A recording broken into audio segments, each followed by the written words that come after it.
Absolutely. So, Baldy, obviously with that first round selection going to Oregon State and bringing Fuaga here, what have you seen from him and his tape, and what does he bring to the New Orleans Saints offense? He's a tremendous, tremendous talent. He's got anvils for hands. He's got real Polynesian power. His feet are in the ground. It's hard to push him around. He hits people. He shocks people. I've seen him just at right tackle now. I don't know that he can't play left tackle. I just haven't seen him play it. I've just watched him this year at right tackle, and you watch him against, the best, the number one defensive player in this draft so far. You watch him against Latu. He didn't have any issue with Latu at all. In fact, when he got a hold of him in the running game, he just ran him right off the screen. But he's a very, very talented player. And I had him, it depends. I thought Joe Alt was the best technician in this draft, and he started for 3 years, and he was at left tackle, and he was heavily recruited. I knew his dad, so I was a little favored towards him. But I think Fuaga, I think he's got more power than Joe. He might have as much power as J.C. Latham. So he's got real power in the run game. But, when you're just looking at protection and ability just to dance and slide and kick and be consistent, he's up there with the best in this entire draft. And it's been a very good offensive tackle draft. Brian, can you speak to some of the kind of like nastiness traits that people talk about with him and kind of playing through the whistle with him? Well, he's a hunter. So, you get him on the backside of these outside zones going the other direction. He's just looking to knock people down. You get him downfield, he's knocking people down. He's a finisher. And so I don't know if he hears a whistle, but he's looking to put people down. He's looking, if this was wrestling, he's looking for 2-point takedowns. So, it's not every play, and he's not trying to do anything dirty or anything like that. But if he can finish a play, he finishes a play. So, it shows up. He's not what Quentin Nelson was coming out of Notre Dame, or what Quentin was like the first 2 years in the league when he was doing that every Sunday. But it's enough to know that, you can see his power, when he starts bending guys backwards and knocking people over the pile. He's got real power, whether he's shocking you with his hands or he's just driving you with his legs. There's talk about like the outside zone fit there with what with Kubiak coming over from the San Francisco offense and kind of what the Saints look, Clint's offense is it is a symphony, and when it all goes together, it's almost unstoppable. I saw it when his dad was in Baltimore. We've seen it throughout the league. We saw it in Houston. John Benton's the offensive line coach now. He ran that scheme in San Francisco. It's a really effective scheme, but you've got to be able to, you got to get your head to the outside. You got to get these guys moving. It starts right at the point of attack, whether it's inside zone, outside zone, wide zone. You got to be able to move. So I don't know what he ran, 5.140. He moves. Whatever it is, like his first step quickness is right where it needs to be. If he's got to cut off a 3 technique on the backside, I don't think he's going to have a problem digging guys out and be able to run with guys like that. If he's got to get to the second level, on the backside of these zones, like I think he has no problem get to the backside. If he's got to run that defensive end and take him wherever he wants to go, the one thing about Fuaga, you don't see him on the ground. He stays on his feet. He's a good athlete. He's got good balance. There's a lot of guys that have power. There's a lot of guys that weigh a lot. There's a lot of guys that have a good base, but not everybody has great balance. And so I think, one of his good traits is he's got really good balance. And so, if you're running outside zone and somebody's coming through your inside shoulder and they're going to try and knock you and spin you like a top, you don't see that. You don't see people doing that to him. Brian, that word symphony you used to describe Clint's offense. What do you mean by that? Well, it's everything goes together. When the outside zone is working and the play action fakes are going and the defense is responding and you're not sure who has the ball. Is it the back? Is it the quarterback? Is it been given on a fly sweep? It is very, very tough on a defense, especially the linebackers or anybody playing at the second level where they're trying to figure out, because they're taught slow till you know. And so if they're not sure on that mesh, if it's going to the back, we want it to look all the same. We want to hit our spots, as an offensive line, or is it being pulled on a bootleg or some other type of play action? I mean, it's difficult to know, but when it's working, you're going to get big, huge chunks, and you're going to get big play action passes down the field. Brian, do you have any thoughts on either Eric McCoy or Cesar Ruiz being suited for that system? Well, I'm biased. I know Cesar really well.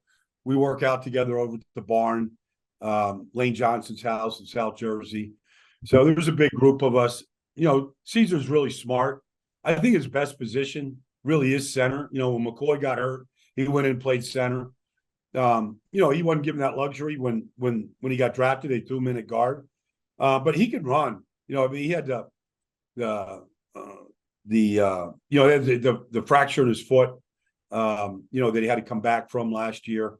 Looks like he came all the way back just fine. But no, Cesar can run. He can move well. And McCoy's been, outside of the 1 year, he's been really, really durable. So I think both those guys will be fine inside for what they want to do. Just similarly with getting this new offense here in New Orleans, how do you think it could benefit a guy like Trevor Penning as well? Well, I think Trevor, he came in, he got hurt. I know Doug really liked him, and I know he worked really hard with him. It just didn't work out. He just couldn't stay in front of his man. He just didn't have good balance. I think this can help him. I think this style can help him.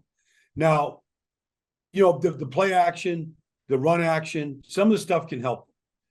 But when it's 3rd and 13, it's 3rd and 13. There's no play action pass for that. There's no symphony for 3rd and 13. I mean, you got to be able to stand up, and you got to be able to stay between your man and the quarterback. And you got to be able to drop an anchor and stop these power rushers. So he's got a long way to go. He has not been good. He has not been consistent. He's got to really work at it. I mean, everybody drops an anchor differently. Some guys do it standing straight up. Some guys got to really get their knees bent, and they got to widen their feet a little bit to get a base. But if they're going to play that position, they got to handle power. And so he's got to get better. It can help him. I think he can help him somewhat. It can hide some flaws, but ultimately you got to be able to stand in there and pass protect against these elite rushers one-on-one, ideally without backs chipping and without slides. You got to be able to stay in there. They drafted him to be that guy. It's not over yet, but here they are back in the draft. Now, Ryan's, had some, he's got some medical issues. I don't know what his status is at this point, but, they need a guy that can come in and play day one. And I know Fuaga can. We got to see if Trevor can handle that. If he can, it certainly makes Hurst and everybody else that's there a whole lot more valuable to their roles. Brian, one of the things on Fuaga in the evaluation process, they talk about his arm length. Kind of just expound on that. Is that really a big deal, and are people just making it a big deal? Well, I think he's in the 33 inches. I think he's 33 and a half inches. Ideally, offensive tackles, you like them to be, 34 to 35. When they get to 36, they're in the freakazoid range. DeJuan Jones last year had 37-inch arms, and Amarius Mims had really long arms. It doesn't guarantee anything.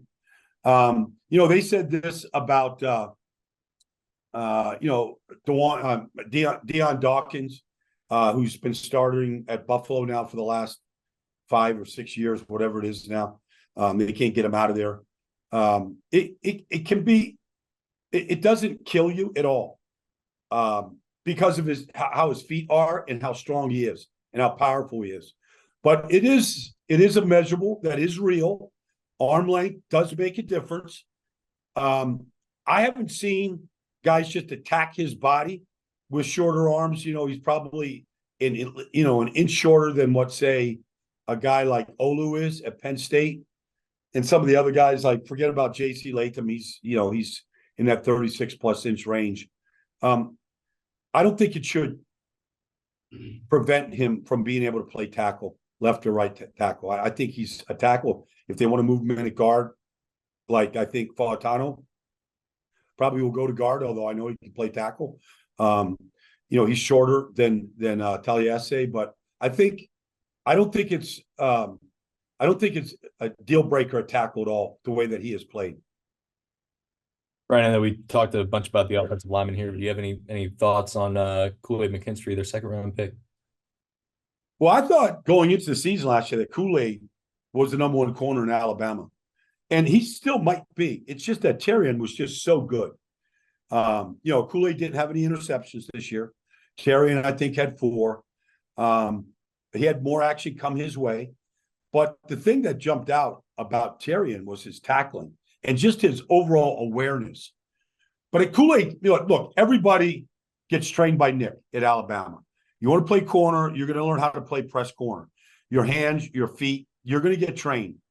And so I don't know if any team played more press man coverage than the Saints did last year, whether it's Marshawn or Alante or, Debo. They played a lot of press man. And so that's kind of what they want to do. And I think that's what Kool-Aid can do. Like, he can be that guy. I think Alante's been excellent. I think he's got what it takes, but I think Kool-Aid has been trained like that. I have no doubt that he can come in there and play that style of defense that the Saints want to play. Kool-Aid was almost exclusively an outside or perimeter corner in college. Do you see him holding on to that role in the NFL? Or I didn't see him play much. He might have played inside. I didn't see it. They usually have their inside-outside guys.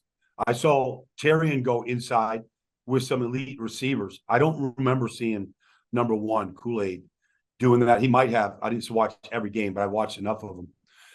It looks like he's an outside guy. He's 6'1" and change. But, look, I think you just, you get a young guy like that, you cross-train them to see if they can handle it.